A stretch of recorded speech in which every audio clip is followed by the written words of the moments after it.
My name is Arielle Zadok. I am a producer, intimacy coordinator, sexologist, and host of the show Birds and Bees Don't Fuck. Primarily, I've been focusing on intimacy coordinating in the vertical drama space and shifting more into producing so that I can have more of an impact on how we're telling these stories and how we're treating intimacy in these scripts. Before the vertical space opened up, and even throughout, I work in film, television, advertising, primarily as a producer and first assistant director. Over the pandemic, I was on a very small team leading Disney television through the pandemic. So we built and led the health and safety team. And then as soon as the pandemic ended, that's when verticals came to be. And so I've shifted into the vertical space on top of what I do in traditional film, television, and advertising. Verticals are, at this point, considered ultra low budget. So when we are talking about the budget of a 1-hour microdrama, it's around 120 to, at best, 200K. So that means people are being paid very, very little.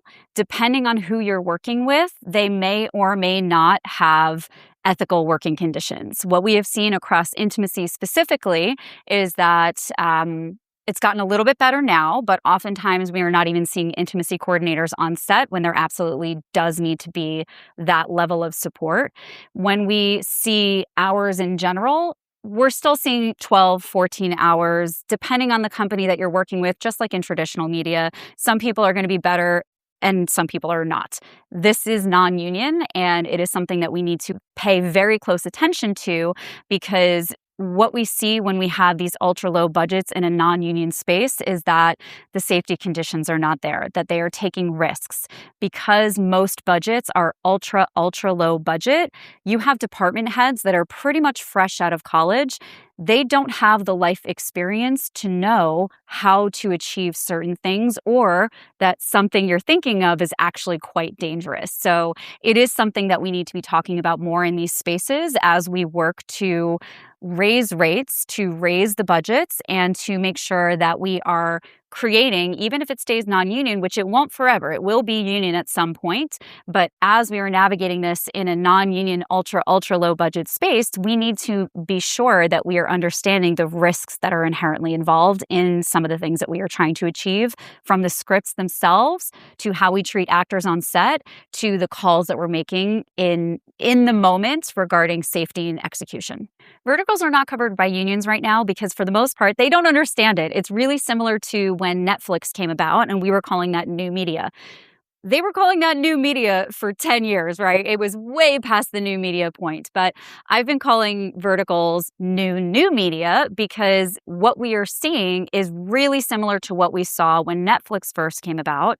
And the unions just didn't know how to address this. They didn't know what it was. They didn't understand the distribution. So they really didn't know how to work with them. And as we can still see now today, 20 years after Netflix came about, is that we are still struggling for some of the same rights and residuals and payments in that space versus the traditional space. So my concern with verticals is beyond the intimacy and the storytelling, which can be very problematic at this point, is how we are treating and paying cast and crew as we grow this. Because if we are building this medium from a broken foundation, then that broken foundation will only follow us up. So we have to make sure that we are addressing these things now in its infancy, because it's only been a few years. This medium is still in its infancy, and we have an opportunity, even if we stay low budget for now, to do this the right way, where we're actually taking care of not only the people who are creating the content,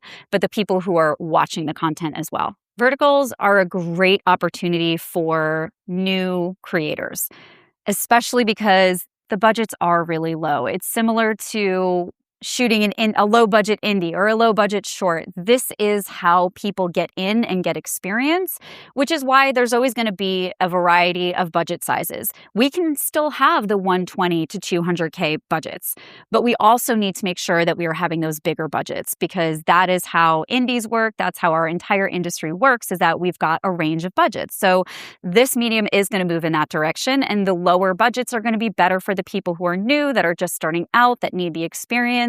Just like in any other area of our industry, go and assist. See if you can support. become a PA, become an assistant to a department head, reach out to people, come to networking events, meet people, pitch yourself. But there's absolutely a way to do that where you're not annoying. I mean, I've been a producer and in this space for a long time, and everyone wants something from you. So recognize that no one wants to be consistently pitched to. And if you are talking to someone who is in a position to hire you, 1,000 other people are also asking them for jobs. So look to connect, look to collaborate, look to learn to offer something and to actually create connections over just trying to get yourself some work, because that's not going to work. Vertical microdramas, which, by the way, they're not going to remain microdramas, but vertical, I don't even know what to call them because, again, they're not going to remain microdramas, but this vertical medium is not going anywhere. It is something that our audiences are enjoying, that they work very well with, that they can ingest little pieces of or give a whole hour to.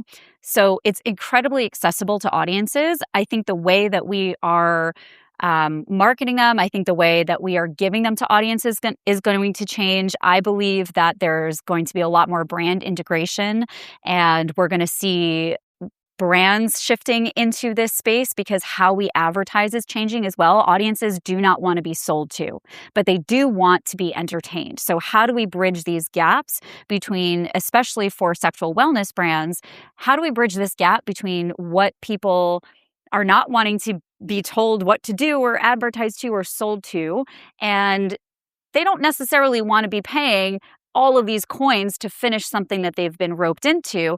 So this is a medium that's going to stay, but I think how we are delivering it is going to change. But the fact that people are watching full hour stories on their phones, that's not going to change. The way that we are cutting up these episodes and scenes, that's not going to change. But the delivery probably will. We are going to raise budgets. We are going to make it safer. We are going to get unionized. All of these things are going to happen in time, the same way that it happened with Netflix, the same way that streaming blew up.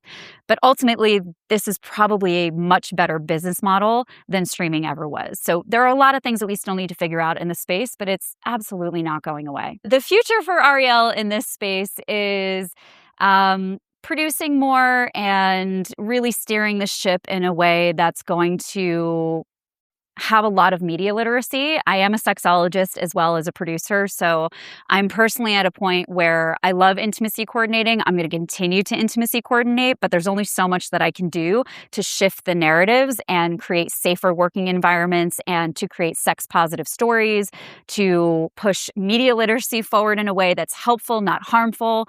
And so a lot of my work is going to be integrating sexual wellness brands into the space and steering the ship in a way that's actually going to be beneficial and entertaining, because we can absolutely have both.